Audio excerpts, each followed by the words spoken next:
A federal judge has just ruled that Hillary Clinton must submit to written questions about her private email server by conservative watchdog group Judicial Watch. Now, this news, which just broke, comes only hours after the New York Times reported Clinton told FBI investigators during a conversation with former Secretary of State Colin Powell that he said she could use her personal email.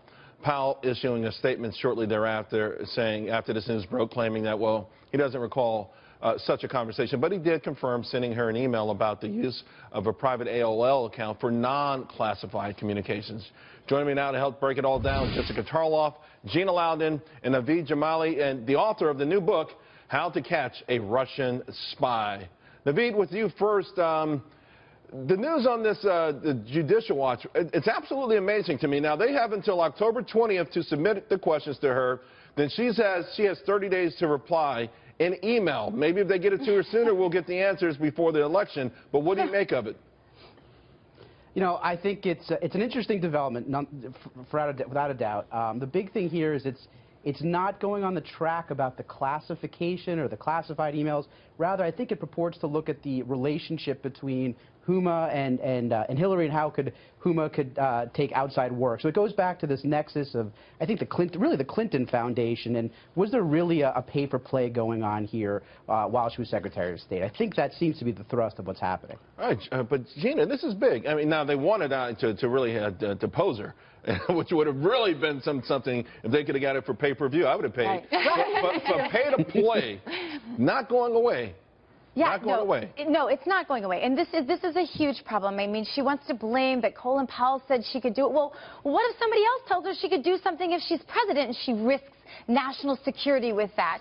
This is a huge problem, and what makes no sense is that she's out of office. As Judicial Watch pointed out, she's out of office, and she's the one making decisions on what is released and what isn't released. That makes no sense. Everything should be turned over to the State Department, and this should be thoroughly investigated, and it should happen before the election, because, Charles, the voters have a right to know this. Jessica, again, you know, it's not going away. Judicial Watch doing an amazing job here, but I found it really amazing that the judge said, okay, you're going to have to answer these questions. Now, you're not going to be deposed, but you must answer them via email.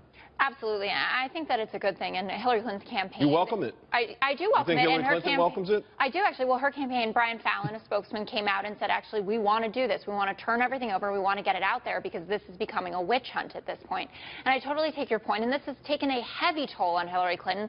The only reason she has honesty and trustworthiness problems is about the emails, and it's about the links with the Clinton Foundation. I like the way you said Gina, she says the only reason. Yeah, I don't know about that, Charles. But think about the gravity of this. It is the gravity. No, it is so the gravity. far back. Listen, I have never said this was a good idea, and I've always said that she should have made a better apology about this and owned it from the start and said it was a big mistake. I will do everything in my power to make this right.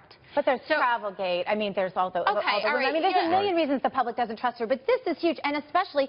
I don't think the public is sitting around talking about Travelgate. Transparency would be a nice start, Charles. You know what? If she released the financials of the Clinton Foundation, that would be another nice start. If she released the speeches that were given that profited her and of the Clinton Bill Foundation. And Chelsea, you get that, that profited them all personally, that would be another. And this all, by the way, gets back to her ability to be a commander-in-chief. I just want your thoughts real quick on this gathering where both her and Donald Trump, national security, foreign policy, that should be interesting as well.